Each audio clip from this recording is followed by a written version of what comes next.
দেশের আইনশৃঙ্খলা পরিস্থিতি যে কোনো সময়ের চেয়ে খারাপ। বিএনপি ক্ষমতায় গেলে সবকিছুর তদন্ত হবে বলছেন বিএনপি নেতারা। দ্রুত নির্বাচন দেওয়ার আহ্বান। No treatment no release. July আহতদের চিকিৎসা না দেওয়ার নির্দেশ দেন শেখ হাসিনা। জানালো ট্রাইব্যুনালের প্রসিকিউশন। ৩ পুলিশকে জিজ্ঞাসাবাদের অনুমতি।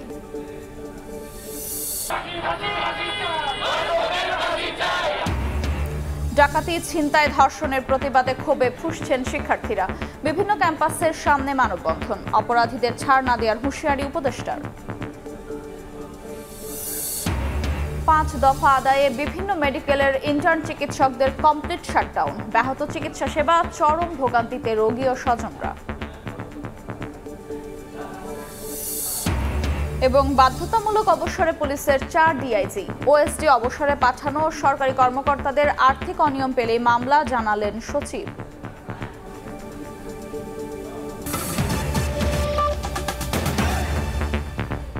সময় সংবাদের সঙ্গে আছে আমি আফরোজা মৌটুসী।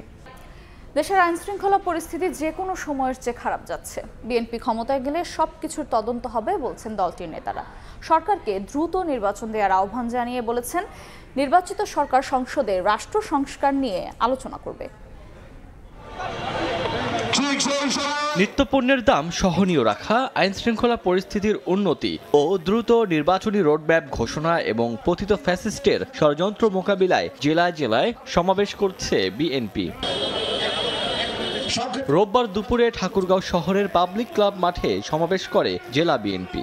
সমাবেশে দলের ভাইস চেয়ারম্যান শামসুজ্জামান দুদু বলেন, আইনশৃঙ্খলা পরিস্থিতি যে কোনো সময়ের চেয়ে খারাপ যাচ্ছে। বিএনপি ক্ষমতায় গেলে সবকিছুর তদন্ত করা হবে। ঘরে ঘরে ডাকাতি হচ্ছে, চুরি হচ্ছে, লুট হচ্ছে, আইনশৃঙ্খলা পরিস্থিতি ভালো না। বাজার সিন্ডিকেট হাসিনার আমলে যেটা ছিল এখনো সেটাই আছে, কোনো কোনো ক্ষেত্রে আরো শক্ত হয়েছে। তাহলে মিস্টার ডক্টর মোহাম্মদ ইউনূস সাহেব, আপনার রেখে আমাদের লাভটা কি? অন্যদিকে ঝালকাঠি প্রেস ক্লাব মিলনায়তনে জেলা বিএনপির আহ্বায়ক কমিটির সঙ্গে মত বিনিময় সভায় দলের আরেক ভাইস চেয়ারম্যান আব্দুল আউয়াল মিন্টু বলেন, উদার গণতান্ত্রিক দল হিসেবে জনগণের অধিকার প্রতিষ্ঠা করা বিএনপির দায়িত্ব। দ্রুত সংস্কার কাজ শেষ করে অন্তর্বর্তী সরকারকে অবাধ, গ্রহণযোগ্য নির্বাচন দেওয়ার আহ্বান জানান তিনি। জনগণের প্রতিনিধিত্ববিহীন সরকার জন্য সম্ভব সেগুলি তাড়াতাড়ি শেষ করে আপনারা অবাধ ও সুষ্ঠু গ্রহণযোগ্য নির্বাচনের ব্যবস্থা করেন। এছাড়া সিরাজগঞ্জে বিএনপির স্থায়ী কমিটির সদস্য ইকবাল হাসান মাহমুদ টুকুও দ্রুত নির্বাচন দেওয়ার আহ্বান জানিয়ে বলেন, নতুন সরকার এসে সংসদে সংস্কার নিয়ে আলোচনা করবে। তারেক রহমান এই দেশে বীরের বেশেই ফিরবে এবং তারেক রহমানের নেতৃত্বে এই দেশে নির্বাচন হবে এবং বাংলাদেশ জাতীয়তাবাদী দল নির্বাচন করে জয়লাভ করবে। বিএনপির দেয়া ৩১ দফা রাষ্ট্র কাঠামো নিয়ে সংকটের সমাধান আছে বলেও জানান টুকু। তার মধ্যে কি কি? ওমর ফারুক, সময় সংবাদ। অভ্যুত্থানকারী শিক্ষার্থীদের নেতৃত্বে চলতি সপ্তাহে আত্মপ্রকাশ করছে নতুন রাজনৈতিক দল। তরুণদের এই দলে বাড়তে পারে শীর্ষ পদের সংখ্যা। তবে এ বিষয়ে এখনো চূড়ান্ত সিদ্ধান্ত হয়নি বলে জানিয়েছেন জাতীয় নাগরিক কমিটির নেতারা। শীর্ষ পদ নিয়ে মতপার্থক্যের বিষয়ে কেউ কেউ ফেসবুকে স্ট্যাটাস দিলেও ছাত্র নেতারা বলছেন, দলের মধ্যে বিভক্তি নেই, আছে নেতৃত্বের প্রতিযোগিতা। তাজওয়ার মাহমুদের রিপোর্ট। কয়েকদিনের মধ্যেই আত্মপ্রকাশ করতে যাচ্ছে বৈষম্য বিরোধী ছাত্র আন্দোলন ও জাতীয় নাগরিক কমিটির সমন্বয়ে নতুন রাজনৈতিক দল। শুরুতে আহ্বায়ক, সদস্য সচিব, মুখ্য সংগঠক এবং মুখপাত্র এ 4টিকে শীর্ষ পদ হিসেবে রেখে দল গঠন করার কথা ভাবা হয়। তবে জাতীয় নাগরিক কমিটির মধ্যেই সাবেক ছাত্র শিবিরের কয়েকজন শীর্ষ পদের দাবিদার হওয়ায় বাড়তি আরও 2টি পদ তৈরির আলোচনা তুঙ্গে। শীর্ষ পদের সংখ্যা বাড়ানোর আভাস দিয়েছেন দলের নেতারাও, তবে এ বিষয়ে এখনও চূড়ান্ত সিদ্ধান্ত হয়নি। 4 শীর্ষ নেতৃত্ব বিশিষ্ট আছে, এই ফরম্যাটেই অনেকের এক ধরনের ঐক্যমত আছে।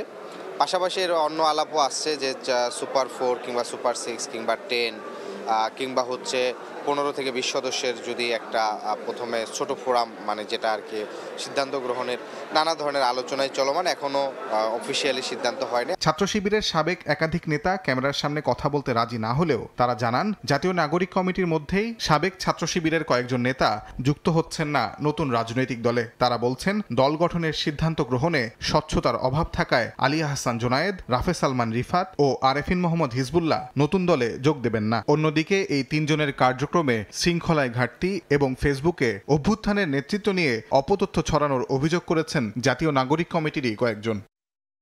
নতুন দল নিয়ে কারো কারো ফেসবুক স্ট্যাটাসে শীর্ষ নেতৃত্ব নিয়ে টানাপোড়েনের গুঞ্জন উঠেছে, তবে জাতীয় নাগরিক কমিটির নেতারা একে বিভক্তি হিসেবে দেখতে চান না। আমাদের মধ্যে কিন্তু জাস্ট ফেসবুক একটা দুটো পোস্ট, হয়তো মান অভিমান ক্ষোভ এইটাই রয়েছে, এটা নিয়ে, এবং এটা কিন্তু আবার সলভ হয়ে যেটা আমরা আলোচনা করে নিই। কিন্তু এত বড় একটা পার্টি, সেটা নিয়ে বিভিন্ন জনে কম্পিটিশন করবে, কথা বলবে, এই কথাটাকে অনেকেই বিভাজন হিসেবে দেখানোর চেষ্টা করে। আমরা যেটাকে বলি যে এটা আমাদের আসলে প্রতিযোগিতার অংশ। দলটির আহ্বায়ক হিসেবে নাহিদ ইসলামের নাম মোটামুটি চূড়ান্ত। দল ঘোষণার আগেই উপদেষ্টার পদ ছাড়বেন তিনি। সদস্য সচিবের দৌড়ে এগিয়ে আছেন আক্তার হোসেন। বাকি পদের দাবিদার কয়েকজন। তালিকায় আছে সার্জিস আলম, হাসনাত আব্দুল্লাহ ও নাসির পাটোয়ারি। জাতীয় সংসদ ভবনের সামনে নতুন দল গঠনের ঘোষণা আসতে পারে ২৬ থেকে ২৮ ফেব্রুয়ারির মধ্যেই। রোববার রাতে অভ্যন্তরীণ এক সভায় চূড়ান্ত হবে দলীয় সিদ্ধান্ত। তাজওয়ার মাহমিদ, সময় সংবাদ, ঢাকা। আগে জাতীয় নির্বাচন নাকি স্থানীয় নির্বাচন, রাজনৈতিক অঙ্গনের এই বিতর্কে কমিশন জড়াবে না বলে জানিয়েছেন সিইসি। জুনের মধ্যে নির্ভুল ভোটার তালিকা তৈরি লক্ষ্য বলে জানালেন তিনি। এদিকে নির্বাচন কমিশনার আনোয়ারুল ইসলাম বলেছেন, ডিসেম্বরে জাতীয় নির্বাচন ধরে তফসিল ঘোষণার প্রস্তুতি চলছে। যত দ্রুত সম্ভব জাতীয় নির্বাচনের দাবি জানিয়ে আসছে বিএনপি। অন্যদিকে আগে স্থানীয় সরকার ভোটের পক্ষে অবস্থান জামায়াতে ইসলামী ও জাতীয় নাগরিক কমিটির। এ অবস্থায় আগে জাতীয় নাকি স্থানীয় সরকারের ভোট, এখনো এ নিয়ে কোনো সিদ্ধান্ত নেয়নি নির্বাচন কমিশন। রোববার কক্সবাজারে মত বিনিময় সভায় অংশ নিয়ে প্রধান নির্বাচন কমিশনার বলেন, কোন নির্বাচন আগে হবে এ বিতর্কে জড়াবে না ইসি। জাতীয় নির্বাচন ডিসেম্বর আমরা সেইভাবে প্রস্তুতি নিচ্ছিলাম, আমাদের প্রস্তুতি আর যেই বিতর্কটা চলছে এই বিতর্কের মধ্যে আমরা কোনো পার্টি হতে চাই না। সিইসি আরও জানান, বর্তমানে ১৬ লাখ মৃত ভোটার থাকায় জুনের তালিকা তৈরিতে কাজ করছে কমিশন। গত বৃহস্পতিবার পর্যন্ত যে ইনফরমেশন আমার কাছে আছে তাতে দেখেছি ৫১ লক্ষেরও অধিক 51 লাখ প্লাস ভোটারকে আমরা আইডেন্টিফাই করতে পেরেছি, তথ্য সংগ্রহ করতে পেরেছি, both left out and new, মানে যারা ভোটার হওয়ার যোগ্য হয়েছেন বেশ আগেই, কিন্তু ভোটার তালিকায় যাদের নাম নেই। নির্বাচন ভবনে নিজ দপ্তরে সাংবাদিকদের সঙ্গে আলাপকালে কমিশনার আনোয়ারুল ইসলাম জানান, ডিসেম্বরে জাতীয় নির্বাচন ধরে প্রস্তুতি চলছে। দলগুলো ঐক্যমত্যে পৌঁছালেই ঠিক হবে ভোটের তারিখ। ডিসেম্বরকে সামনে রেখেই আমরা যাতে শিডিউল ডিক্লেয়ার করতে পারি সেই প্রস্তুতি আমরা নিচ্ছি। কারোর কোনো নির্দেশনা, ইনস্ট্রাকশন, ইনফ্লুয়েন্স এগুলোর ঊর্ধ্বে উঠে নির্বাচন কমিশন কাজ করছে। ইসি বলছে, রাজনৈতিক দলের নিবন্ধন আইন বাতিলের সুযোগ নেই। নিবন্ধন আইন তো একটা থাকতে হবে, আগে ছিল। কাউসারা চৌধুরী কুমু, সময় সংবাদ, ঢাকা। জুলাই আন্দোলনে আহতদের নো ট্রিটমেন্ট, নো রিলিজ দিতে চিকিৎসকদের নির্দেশ দিয়েছিলেন সাবেক প্রধানমন্ত্রী শেখ হাসিনা। জুলাইয়ের শেষ দিকে হাসপাতাল পরিদর্শনে গিয়ে শেখ হাসিনা এই নির্দেশ দিয়েছিলেন বলে জানায় প্রসিকিউশন। এদিন সাবেক ৩ পুলিশ কর্মকর্তাকে একদিন করে জিজ্ঞাসাবাদের অনুমতি দিয়েছেন আন্তর্জাতিক অপরাধ ট্রাইব্যুনাল। বৈষম্যবিরোধী আন্দোলন যখন চূড়ান্ত পর্যায়ে একের পর এক বাড়তে থাকে মৃত্যুর মিছিল, ঠিক তখন আহতদের দেখতে কয়েকটি হাসপাতাল পরিদর্শন করেন ক্ষমতাচ্যুত প্রধানমন্ত্রী শেখ হাসিনা। সে সময় ক্যামেরার সামনে আবেগপ্রবণ হয়ে পড়তে দেখা যায় তাকে। শেখ হাসিনার পতনের পর জুলাই গণহত্যার তদন্ত করতে হাসপাতালগুলো পরিদর্শন করেছে আন্তর্জাতিক অপরাধ ট্রাইব্যুনালের প্রসিকিউশন টিম এবং তদন্ত সংস্থা। ভর্তি থাকা রোগী এবং চিকিৎসকদের সঙ্গে কথা বলে প্রসিকিউশন জানতে পারে, হাসপাতাল পরিদর্শনের সময় সুচিকিৎসা তো দূরের কথা, চিকিৎসা না দেওয়ার নির্দেশ দিয়েছিলেন শেখ হাসিনা।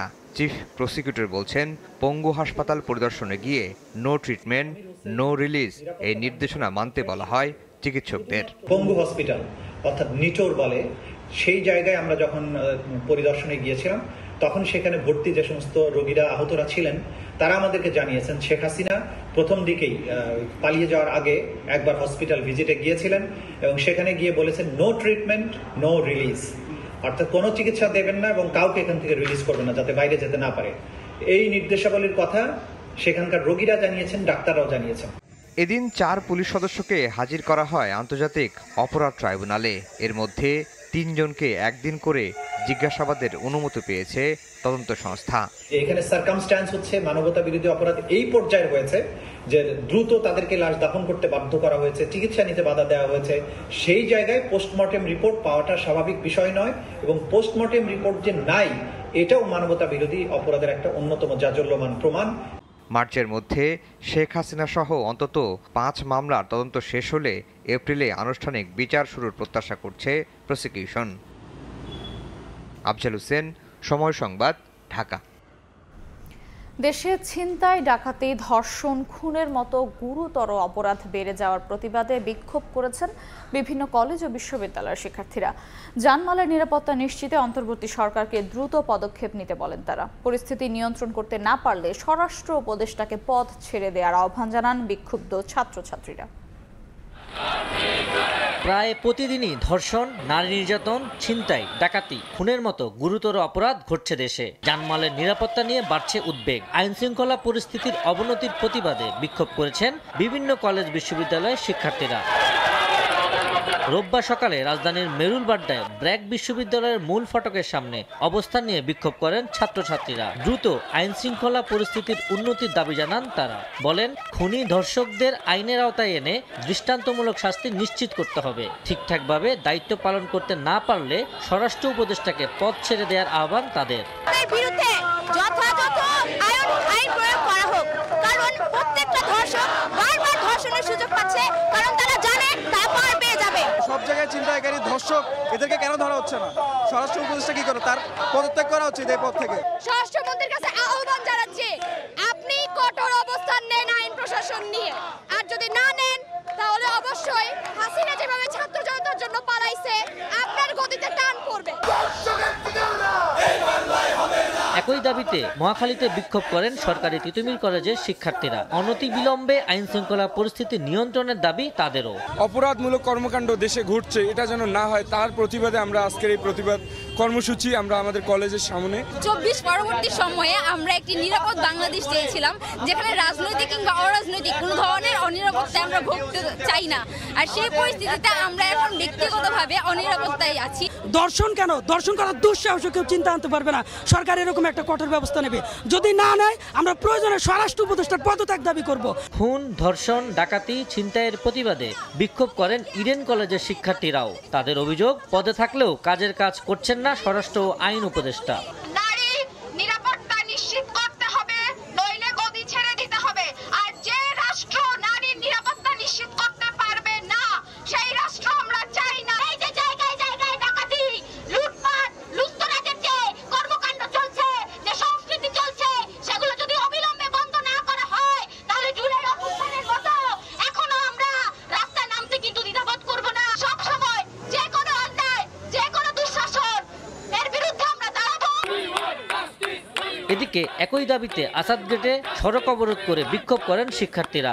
জনভোগান্তি তৈরি হলে পুলিশ তাদের বুঝিয়ে সরিয়ে দেয়। প্রশাসনকে আমাদের জানমালের নিরাপত্তা, আমাদের বোনের নিরাপত্তা এবং আমাদের ভাইদের নিরাপত্তা এগুলো নিশ্চিত করতে আসতে হবে। ধর্ষকদের বিচার নিশ্চিত করতে হবে এবং বিচার প্রক্রিয়াটা এত কঠোর হতে হবে যাতে পরবর্তীতে ধর্ষণের কথা মাথায় আনতেও মানুষ ভয় পায়। ধর্ষণ সংক্রান্ত যে কোনো মামলা কিংবা যে কোনো ধরনের অভিযোগ পেলে আমরা তাৎক্ষণিক সেটি ব্যবস্থা নেব, এই আশ্বস্তই আমরা তাদেরকে করেছি এবং আমরা ভবিষ্যতে একসাথে ধর্ষকদের বিরুদ্ধে কাজ করব। এছাড়া আইন শৃঙ্খলা পরিস্থিতি অবনতির প্রতিবাদে রাজু ভাস্কর্যের সামনে বিক্ষোভ করছেন ঢাকা বিশ্ববিদ্যালয়ের শিক্ষার্থীরা। আপনারা যদি আইন শৃঙ্খলা পরিস্থিতি নিয়ন্ত্রণ করতে না পারেন তাহলে পদত্যাগ করুন। এতই যদি তারা ডেভিলদেরকে গ্রেফতার করে থাকে তাহলে সারা দেশের এই অপকর্মগুলো কারা করে বেড়াচ্ছে আমরা প্রশ্ন করে গেলাম। শিক্ষার্থীরা মনে করেন আইন শৃঙ্খলা পরিস্থিতি দ্রুত নিয়ন্ত্রণ করতে না পারলে ব্যর্থ হতে পারে অন্তর্বর্তী সরকার।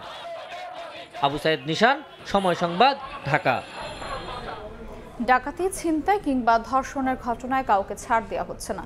আইনশৃঙ্খলা বাহিনীর গাফিলতি থাকলেও ব্যবস্থা নেওয়া হবে। সকালে রাজশাহীর সারদায় পুলিশ একাডেমিতে এক অনুষ্ঠান শেষে সাংবাদিকদের প্রশ্নের জবাবে কথা জানান স্বরাষ্ট্র উপদেষ্টা জাহাঙ্গীর আলম চৌধুরী। যাদের কাজের অবহেলা ছিল তাদের কিন্তু আমরা অ্যাটাচ করছি এবং তাদের আমরা আইনের আওতায় নিয়ে আসছি। আর এই যে যেটা বললেন যে এরকম দুই একটা ঘটনা কিন্তু সব সময় ঘটতেছে এবং আগেও ঘটছে, ভবিষ্যতে যেন না ঘটে এই জন্য আমরা চেষ্টা করে যাচ্ছি। এই ক্ষেত্রে আপনারা আমাদের আগেও সহযোগিতা করছেন, এখনও সহযোগিতা করবেন এবং যেই জায়গায় ঘটে আপনারা সাথে সাথে আমাদের জানাবেন। এই জন্য আমি আপনাদেরও ধন্যবাদ দিই, আপনারা আপনাদের সবসময় দিয়ে আমাকে ইনফর্ম করতেছেন। আর এই জন্য তাদের আইনের আওতায় আনা হয়েছে এবং তাদের প্রপার পানিশমেন্টটা পাবে। চিকিৎসক সুরক্ষা আইন বাস্তবায়ন সহ 5 দাবিতে বিভিন্ন মেডিকেল কলেজে কমপ্লিট শাটডাউন পালন করছেন ইন্টার্ন চিকিৎসকরা। চট্টগ্রাম, রাজশাহী, বগুড়া, দিনাজপুরে চলা ইন্টার্নদের কর্মবিরতিতে ভোগান্তিতে পড়েছেন সেবা নিতে আসা রোগীরা। বিক্ষোভকারীরা বলছেন, দাবি বাস্তবায়ন না হওয়া পর্যন্ত কর্মসূচি অব্যাহত রাখবেন।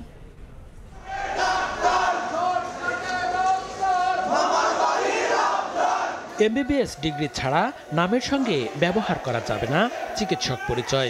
ম্যাটসের কার্যক্রম বন্ধ ও বিসিএস পরীক্ষায় বয়স বৃদ্ধি সহ 5 দফা দাবিতে কমপ্লিট শাটডাউন কর্মসূচি সরকারি মেডিকেল কলেজের ইন্টার্ন চিকিৎসকদের।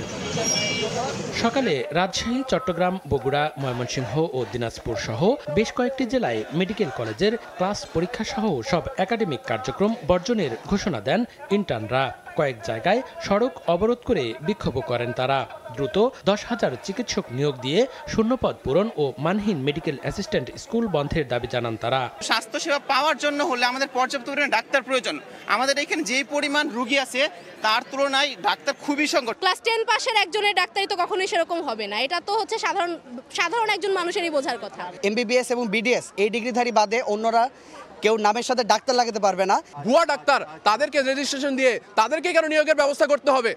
এই অবিলম্বে এই ম্যাটস এবং ডিএমএফ এসব কোর্স বন্ধ করতে হবে। আমরা ইন্টার্ন চিকিৎসক কমপ্লিট শাটডাউন দিচ্ছি, কর্মবিরতি, এবং আমরা প্রথম বর্ষ থেকে পঞ্চম বর্ষ পর্যন্ত সকল শিক্ষার্থী ক্লাস বর্জন সহ সকল প্রকারের পরীক্ষা বর্জন করতেছে। যতক্ষণ পর্যন্ত আমরা আমাদের দাবিগুলো আদায়ে কোনো ধরনের কোনো পদক্ষেপ, সুস্পষ্ট কোনো পদক্ষেপ পাচ্ছি না, ততক্ষণ পর্যন্ত আমরা এই আন্দোলন চালিয়ে যাব। মিনিট পর্যন্ত রোগী সেবা না পায় সেই রোগী তো বাঁচবে না। কাইলে সেই আত্মনাতে ওই সিরিয়াল পায় না, রোগী তো সেরকম ভাবে ট্রিটমেন্ট পাচ্ছে না।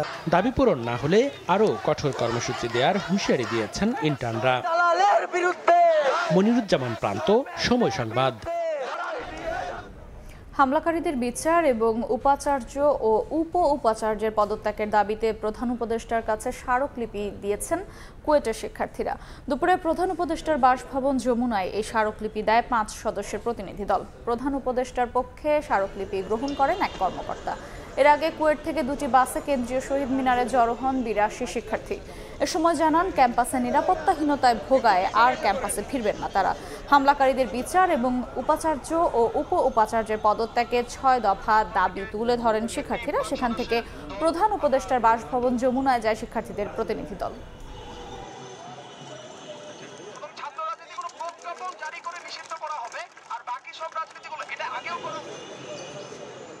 প্রধান উপদেষ্টার প্রতিনিধি হয়ে উনি আমাদেরকে আশ্বস্ত করেছেন যে আমাদের দাবিগুলো অতি শীঘ্রই এগুলো বিবেচনায় আনা হবে এবং যথাযথ ব্যবস্থা নেওয়া হবে, এবং আমাদেরকে বেশ পজিটিভ রেসপন্স দিয়েছেন, যার কারণে আমরা অনেক আশাবাদী রাষ্ট্রের কাছে।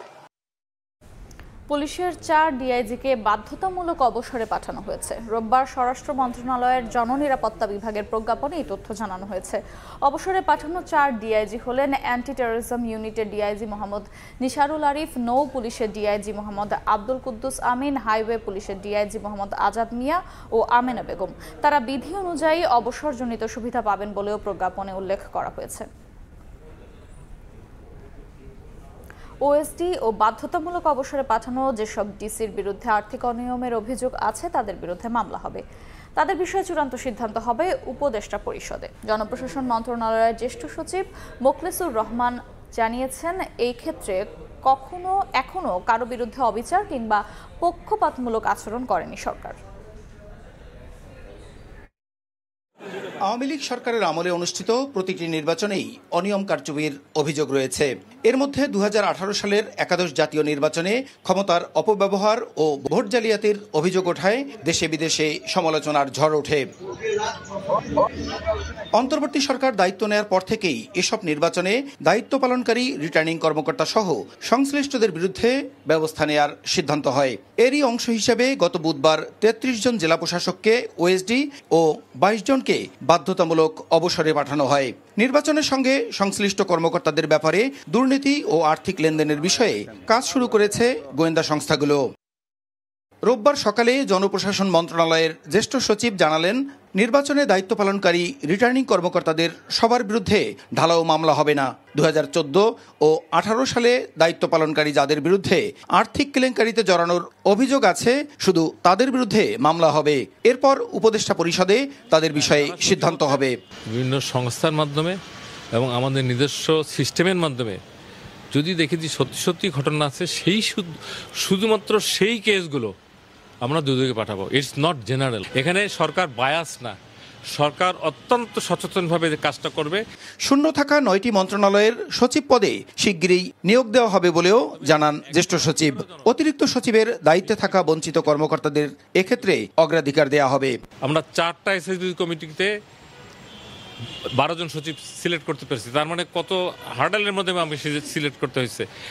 এরা অধিকাংশই বঞ্চিত এবং যোগ্য, এবং কেউই চুক্তিভিত্তিক না, সকলেই চাকরির ভিতর থেকে সচিব হচ্ছেন। সরকার কারো বিরুদ্ধে পক্ষপাতমূলক আচরণ করছে না, বরং রাষ্ট্রের স্বার্থেই এমন সিদ্ধান্ত নেওয়া হচ্ছে বলেও মন্তব্য করেন মোখলেছুর রহমান। প্রসূন আশিস, সময় সংবাদ, ঢাকা। গ্যাসের দাম বাড়ালে দেশে আর শিল্প কারখানা হবে না বলে মনে করেন ব্যবসায়ীরা। দেশে জ্বালানি দুর্ভিক্ষের দিকে এগুচ্ছে বলে শঙ্কা বিশেষজ্ঞদের। বিইআরসি চেয়ারম্যান জানালেন, আগের সরকার গত 15 বছর নতুন কূপ খনন না করায় এই সংকট তৈরি হয়েছে। ভোলার গ্যাস ঘিরে সরকার স্বপ্ন দেখছে বলেও জানান তিনি।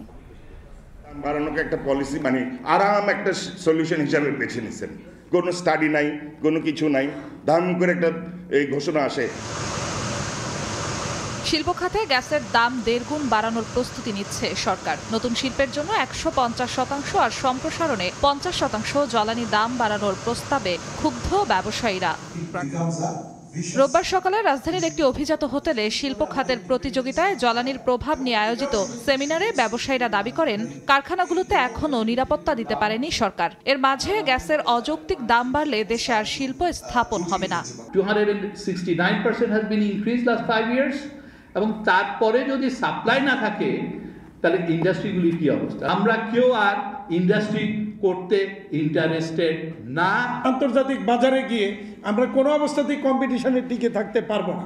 আমার দেশের গ্যাস বিল বেড়ে গেছে বলে আমাকে প্রাইসটা বাড়িয়ে দিবে না। বেসরকারি গবেষণা প্রতিষ্ঠান পলিসি এক্সচেঞ্জ বাংলাদেশের তথ্য, আমদানি নির্ভর অর্থনীতিতে গ্যাসের দাম বাড়লে আরও চাপে পড়বে শিল্প খাত। যদিও দেশ জ্বালানি দুর্ভিক্ষের দিকে যাচ্ছে বলে অভিমত। ইম্পোর্টে গেলেই যেটা হচ্ছে, আমাদের আবার সেই ফরেন কারেন্সি, আমাদের রিজার্ভ এবং ম্যাক্রো, সেটার উপর প্রেশার পড়ছে। উই আর লুকিং টুয়ার্ডস দুর্ভিক্ষ, জ্বালানি দুর্ভিক্ষর দিকে আমরা তাকাচ্ছি।